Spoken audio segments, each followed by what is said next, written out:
Sir as of no అంటే present circumstances చూసుకుంటే direct mutual funds లో పెట్టడం మనకు బెటర్ ఆప్షన్ అంటారా, లేదంటే డైరెక్ట్ గా మనం స్టాక్స్ లో ఇన్వెస్ట్ చేస్తే బెటర్ అంటారా? మేడం ఇప్పుడు మాట్లాడుకునే టాపిక్ ఏంటంటే మ్యూచువల్ ఫండ్స్లో పెట్టడం బెటరా లేదా స్టాక్స్లో పెట్టడం బెటరా? సో జనరల్గా మేము మ్యూచువల్ ఫండ్ డిస్ట్రిబ్యూటర్ కాబట్టి మేము మ్యూచువల్ ఫండ్స్లో పెట్టడమే బాగుంటుంది అంటారు కదా. Right right. సో కాకపోతే నేను ఇక్కడ ఏం చెప్తానంటే ఒక డైవర్సిఫైడ్ పోర్ట్ఫోలియో అనేది ఎప్పుడు క్రియేట్ చేసుకోవడం మంచిది.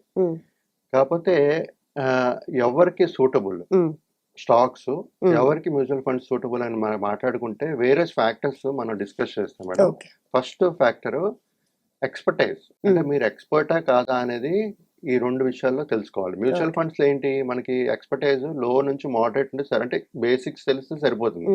మ్యూచువల్ ఫండ్స్ ప్రతి ఒక్కరు ఇన్వెస్ట్ చేయొచ్చు. స్టాక్స్ లో అలా కాదు, మీరు ఈ should be a high expertise person, right? So బాగా నాలెడ్జ్ ఉండాలి, అప్పుడే స్టాక్స్ కి మనం సెలెక్ట్ చేసి మనం కొనగలుస్తాం. రెండో ఫ్యాక్టర్ డైవర్సిఫికేషన్.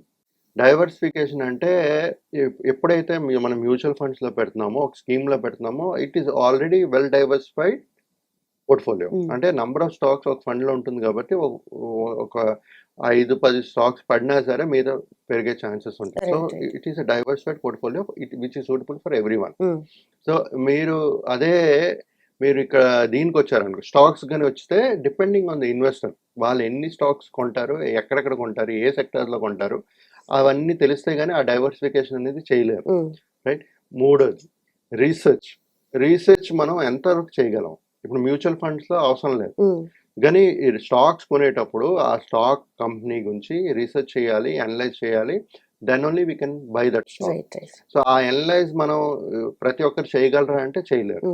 సో దానికి ఒక ఎక్స్పీరియన్స్ ఉండాలి, ఒక వర్క్ ఎక్స్పీరియన్స్ ఉండి, ఒక ఎక్స్పర్టైజ్ ఉంటే కానీ చేయలేం. Not everybody can do that. So నాలుగోది మనం చూసుకుంటాం మేడం, రిస్క్ మ్యూచువల్ ఫండ్స్లో మోడరేట్గా ఉంటుంది, స్టాక్స్ కొనేటప్పుడు హై రిస్క్స్ ఉంటాయి. అంటే ఒక కంపెనీస్ కానీ ఒక చిన్న కంపెనీ ఏదో కొన్నారనుకో, ఒకవేళ పర్ఫామ్ చేయకపోతే మూతపడే ఛాన్సెస్ కూడా ఉంటాయి కొన్నిసార్లు.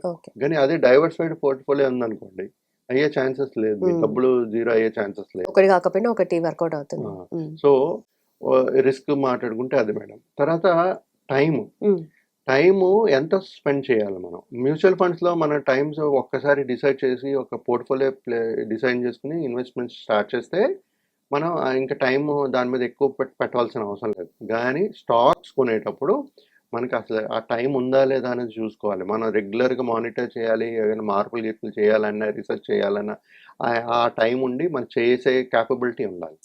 సో చేస్తేనే స్టాక్స్కి వెళ్ళాలి.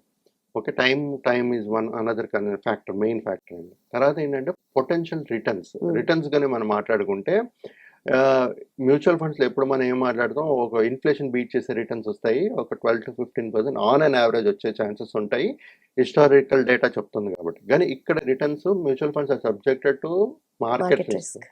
Returns are not guaranteed, but history ఏం చెప్తుందంటే ఇన్ఫ్లేషన్ బీట్ చేసే రిటర్న్స్ వస్తున్నాయి కాబట్టి that is one of the area you can look at invest చేయడానికి మ్యూచువల్ ఫండ్.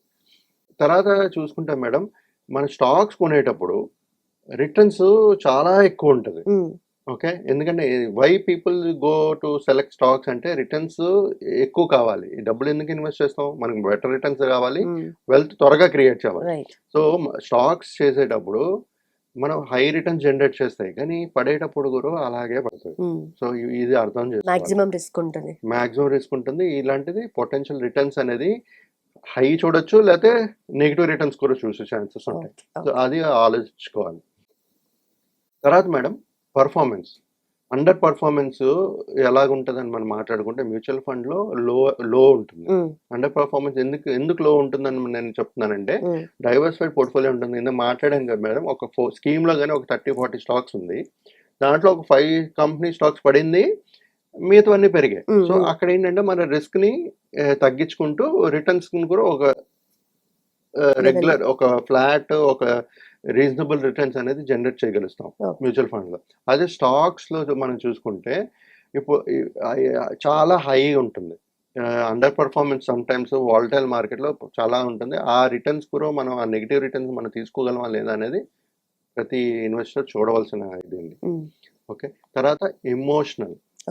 ఎమోషన్ డిసిప్లిన్ మనం మాట్లాడుకుంటే మ్యూచువల్ ఫండ్లో పెట్టేస్తే ఆ ఎమోషన్స్ ప్లే అవ్వదు, ప్లస్ డిసిప్లిన్డ్గా ఇన్వెస్టెడ్ ఉంటారు. అదే స్టాక్స్లో పెట్టినప్పుడు ఏమవుతుందంటే it is very difficult during volatile market. Volatile market రాగానే ఒక మంచి నెగిటివ్ రిటర్న్స్ చూసారనుకోండి, హై ప్రెషర్, పానిక్ అయిపోతుంది, ఓకే ఫియర్ వచ్చేస్తుంది. సో ఆ టైంలో ఎమోషన్ డిసిషన్స్ అన్ని తీసుకుంటూ డిసిప్లిన్ అప్రోచ్ అనేది ఉండదు. సో ఇప్పుడు ఎవరికి సూటబుల్ అని మన మ్యూచువల్ ఫండ్ ఇది రెండు మాట్లాడుకుంటే, mutual fund is suitable for most of the investors. Stocks గురించి మనం మాట్లాడుకుంటే it should be an experienced investor, అంటే థరో నాలెడ్జ్ ఉండి ఏమేం చేయాలి అనలైజ్ చేసే వాళ్ళే చేసుకోవాలి. జనరల్గా ఏం చేస్తారంటే మార్కెట్లో రికమెండేషన్స్ ఇచ్చేస్తారు, ఇది కొనండి ఇదని. దాని తర్వాత మళ్ళీ ఆ రికమెండేషన్స్ గురించి ఏం మాట్లాడలేనప్పుడు మనం ఏం చేయాలనేది తెలియాలి, అంటే రీసెర్చ్ అనలైజ్ మనం చేయగలగాలి. సో అది చేస్తే they are good to go with stocks also. Madam ఇప్పుడు when mutual funds may be better, ఎప్పుడు మ్యూచువల్ ఫండ్స్ బెటర్ ఉంటుంది అని మనం మాట్లాడుకుంటే ఫస్ట్ కొన్ని పాయింట్స్ చెప్తాను మేడం. ఎప్పుడైతే you have limited time to research, అంటే తక్కువ సమయం ఉంది, మీరు ఎక్కువ సమయం కేటాయించలేనప్పుడు mutual fund is the correct option. రెండోది ఏంటంటే when you're a new investor, బిగినింగ్లో ఏంటంటే బిగినింగ్ స్టార్టర్స్ ఉంటారు కదా ఇన్వెస్టర్స్, వాళ్ళకి మ్యూచువల్ ఫండ్స్ అనేది కరెక్ట్. తర్వాత మేడం ఎప్పుడైతే మీరు డైవర్సిఫైడ్ పోర్ట్ఫోలియో కావాలనుకున్నారో, మీ ఇన్వెస్ట్మెంట్ డైవర్సిఫై అవ్వాలనుకుంటున్నారు, mutual fund is one of the best option. Okay.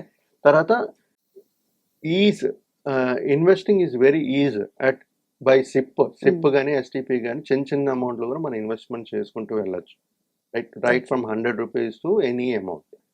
అదొక ఫ్యాక్టర్ అండి. తర్వాత ఇవన్నీ manage by a professional fund manager manage చేస్తారు కాబట్టి మనం అక్కడ చేయవలసింది ఏం లేదు, ఎక్కువ సమయం పెట్టాల్సింది కూడా ఉండదు. సో ప్రొఫెషనల్ మేనేజ్ చేస్తారు కాబట్టి ఆ రిటర్న్స్ అనేది వాళ్ళు చూసుకుంటారు. సో కమింగ్ టు స్టాక్, ఎప్పుడు బెటర్ అవుతుందని మనం మాట్లాడుకుంటే మనకి బిజినెస్ ఫండమెంటల్స్ వాల్యుయేషన్స్ అర్థం కావాలి ఫస్ట్ పాయింట్. రెండోది ఏంటంటే ఒక ఫైనాన్షియల్ స్టేట్మెంట్స్ కానీ ఆ కంపెనీది అనలైజ్ చేయగలగాలి. ఫైనాన్షియల్ స్టేటస్ ఎలాగుంది, అసలు అంత ఆర్డర్ బుక్ ఉంది, మనకి ముందు ఎన్ని ఆర్డర్స్ ఉన్నాయి, వాళ్ళకి ప్రాఫిట్లో ఉన్నారా లాస్లో ఉన్నారా. ఇప్పుడు ఈ టైంలో లాస్లో ఉండొచ్చు కానీ వాళ్ళకి ఆర్డర్ బుక్ మంచి ప్రాఫిట్స్ టర్న్ ఓవర్ అన్ని బాగుంది అనుకున్నప్పుడు అదన్నీ చేయడానికి ప్రతి ఒక్కరు సహజం కాదు. అవన్నీ అనలైజ్ చేయగలిస్తే it's better option for stock. Company current status ఏంటనేది అర్థమవుతుంది, ఫైనాన్షియల్ స్టేట్మెంట్స్ అర్థం కాదు. ఓకే. దాని తర్వాత మేడం స్టాక్ కొనేటప్పుడు వాలటాలిటీని బేర్ చేసే క్యాపబిలిటీ ఉండాలి. నెగిటివ్ రిటర్న్, నేను ఎంతైతే పాజిటివ్ రిటర్న్స్ వస్తే అలాగే పడుతుందని చెప్పాను కదా చూసారా, వాలటైల్ మార్కెట్లో ఆ నెగిటివ్ రిటర్న్స్ తీసుకోగలగాలి వాళ్ళు, అది క్లియర్గా ఉండాలి వాళ్ళు. తర్వాత ఏంటంటే మేడం మీకు సమయం ఉండాలి, ఒక స్టాక్లో ఇన్వెస్ట్ చేసినప్పుడు రెగ్యులర్గా ట్రాక్ చేస్తూ ఉండాలి, అది ఎలా చేస్తుంది ఏంటి ఆ డీటెయిల్స్ అన్ని ట్రాక్ చేసే సమయం ఉండాలి మనకి. అది కాకుండా మేడం మనం సమ్ టైమ్స్ మార్కెట్లో మనం మిస్టేక్స్ చేసేస్తుంటాం, అది తీసుకునే క్యాపబిలిటీ కూడా ఉండాలి. సో ఇది మేజర్ ఏంటంటే ఈ మేజర్ డిఫరెన్సెస్ మేడం. ఎవరైతే మ్యూచువల్ ఫండ్స్లో లేకపోతే స్టాక్స్లో ఇన్వెస్ట్ చేయాలనుకుంటే ఇవన్నీ అర్థం అవుతే వాళ్ళు దే కెన్ డిసైడ్ ఎంత మీరు మ్యూచువల్ ఫండ్లో పెట్టచ్చు, ఎంత దీనిలో పెట్టచ్చు. ఇన్ జనరల్ మనం మాట్లాడుకుంటే మేడం ప్రతి ఒక్క ఇన్వెస్టర్కి ఒక 70 to 90% లేకపోతే 80% invest in mutual funds, remaining 20% you can buy stocks if you want to try it out. So ఈ సింపుల్ బేసిక్లో అప్పుడు మీకు అర్థం అవుతుంది సో ఏది రిటర్న్ జనరేట్ చేస్తుంది, ఎలాగొస్తుంది, దాన్ని బట్టి ఫ్యూచర్లో you can change the percentage here and there. Right. మనము ఇప్పుడు స్టాక్ మార్కెట్లో కాకుండా ఇప్పుడు మనం యూజువల్లీ మ్యూచువల్ ఫండ్స్లో పెట్టుకున్నా కూడా దాన్ని మనం మాన్యువల్గా కూడా ఆపరేట్ చేసుకోవచ్చు కదా సార్? మాన్యువల్గా చేయొచ్చు. మాన్యువల్ అంటే what you mean by manual అంటే డైరెక్ట్ స్టాక్స్ మనమే సెలెక్ట్ చేసుకొని. మ్యూచువల్ ఫండ్స్లో అది అవ్వదు, ఎందుకంటే ఒక ఫండ్ మేనేజర్ ఒక స్కీమ్ లాంచ్ చేసేటప్పుడు ఆటోమేటిక్గా ఆ స్కీమ్స్లో ఈ స్టాక్స్ ఫండ్ మేనేజర్ పిక్ చేస్తాడు. మనం అది మ్యూచువల్ ఫండ్స్లో చేయలేం, స్టాక్స్ అందుకే వేరేగా కొనుక్కోమంటున్నాం. సో ఇప్పుడు అలొకేషన్ కానీ మనం మాట్లాడుకుంటే ప్రతి ఒక్క నార్మల్ లేమన్కి 80% to 90% ఈక్విటీ మ్యూచువల్ ఫండ్స్, మిగతాది స్టాక్స్. ఓకే. సో మీకు అలవాటు అయ్యి ఒక ఎక్స్‌పర్టైజ్ అయిన తర్వాత if you want to increase in stocks, you can increase your stocks. So ఎప్పుడు మ్యూచువల్ ఫండ్స్ ఉండాలి. ఎందుకంటే హై రిస్క్ ఎవరైతే తీసుకోలేరో ఒక మోడరేట్ రిస్క్ త్రూ పోర్ట్ఫోలియోలో ఎప్పుడు ఉండాలి, which will protect you from this kind of high volatility stocks. Okay. So ఈ విధంగా మనం ప్లానింగ్ అనేది చేసుకుంటూ వెళ్ళొచ్చు madam. Right sir. Done sir. Thank you so much. Thank you అండి.